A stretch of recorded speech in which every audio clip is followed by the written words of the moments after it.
Olá, galera do sexto ano, tudo bem com vocês? Continuando então, a nossa aula. Hoje a aula é sobre placas tectônicas. Nessa imagem, a gente tem as linhas vermelhas que identificam o encontro de placas tectônicas. Mas o conhecimento dessas placas só foi possível recentemente.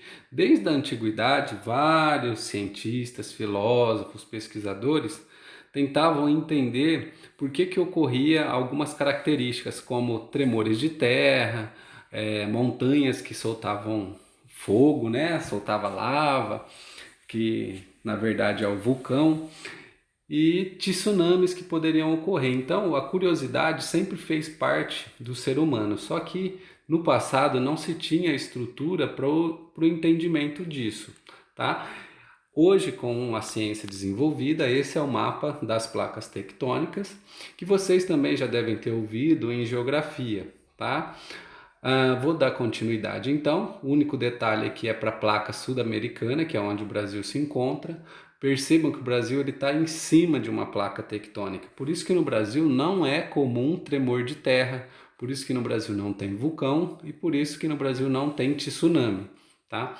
Todos os países, continentes que estão em cima de uma placa, eles não sofrem com esses problemas, com esses fenômenos. Porém, os países, os continentes que estão no encontro de placas, esses sim têm muito problema com esses fenômenos naturais, tá bom? Bom, então a teoria da tectônica de placas, ela tem início em 1960, com os geólogos, que são dois, o Robert Dietz e o Harry Hess. E na época, quando eles lançaram, essa ideia de grandes placas, que possivelmente se movimentavam, a ideia não foi muito aceita pela ciência, tá? E em 1965, esse geólogo, o John Tuso, ele descreve pela primeira vez a movimentação de placas sobre a superfície terrestre. Ou seja, 5 anos após a primeira teoria, a primeira ideia sobre placas, 5 anos depois, então, um outro pesquisador descobre algumas características e a possível movimentação.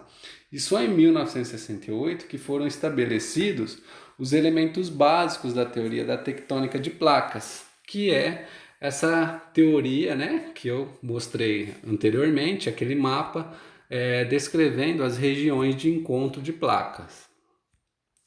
Bom, mas e os elementos básicos da teoria da tectônica de placas? Então, quais são esses elementos?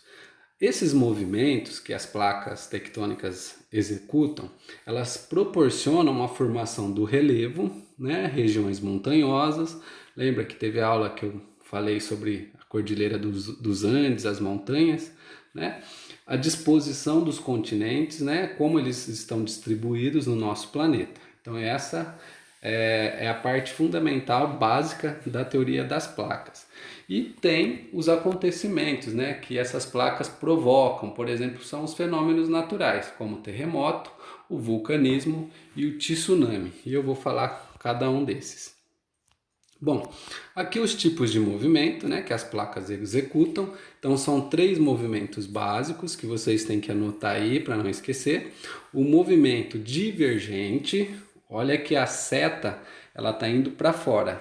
Tá vendo que a setinha branca do movimento divergente, uma vai para a direita e outra vai para a esquerda. Tem também o movimento de deslizamento, quando uma vai para um lado e a outra para o outro, e o movimento convergente, que é quando as placas se encontram, Uma acaba batendo na outra e uma afunda e a outra acaba subindo na superfície. Bom, movimentos convergentes. Esse tipo de movimento, que é quando a placa bate uma na outra, nota que nessa imagem de baixo tem 2 setas azuis.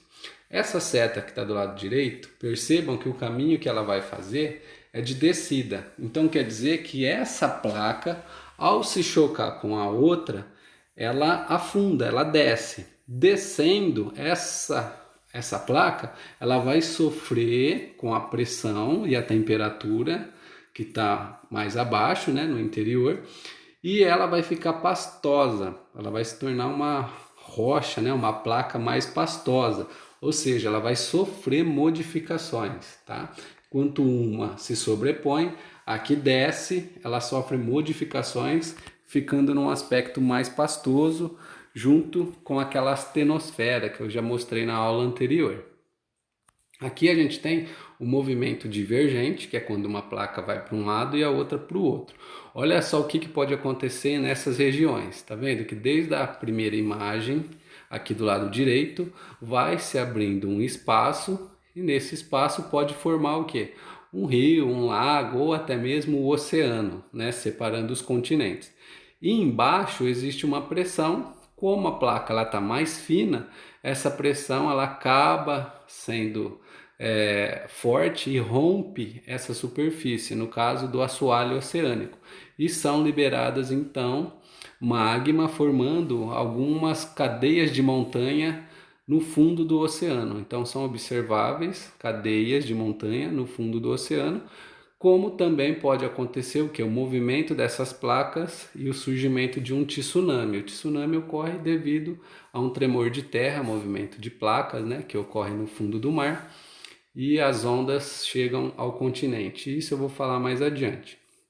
Aqui o movimento de deslizamento, quando uma vai para um lado, outra para o outro. Aqui é específico, né? É característico de terremoto, porque é como se a placa raspasse uma na outra. Então isso vai gerar pequenos tremores ou grandes tremores. O que o terremoto causa, né? Então, como o movimento de deslizamento, se fosse uma pergunta de prova, né? O terremoto é mais característico onde? No movimento divergente, no deslizamento ou no convergente? Ele é mais característico no deslizamento e pode ocorrer o que vocês podem observar nessa imagem, que ela destrói, né, a camada superficial do solo. O vulcanismo também tem a mesma origem, né, que é o movimento de placas.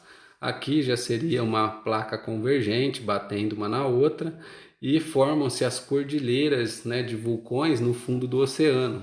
E isso vai liberando magma e vai resfriando, né, porque a água do mar vai resfriando esse magma e por isso que forma essas grandes cadeias de montanha no fundo do oceano.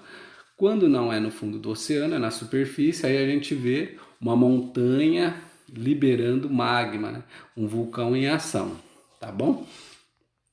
E os tsunamis? Os tsunamis, eles são consequência desses abalos, né? Desses tremores que ocorrem, mas para ser tsunami é no fundo do mar. Se é na superfície da terra, é chamado de terremoto. Então, tsunami quando é no fundo do mar e terremoto quando é na superfície.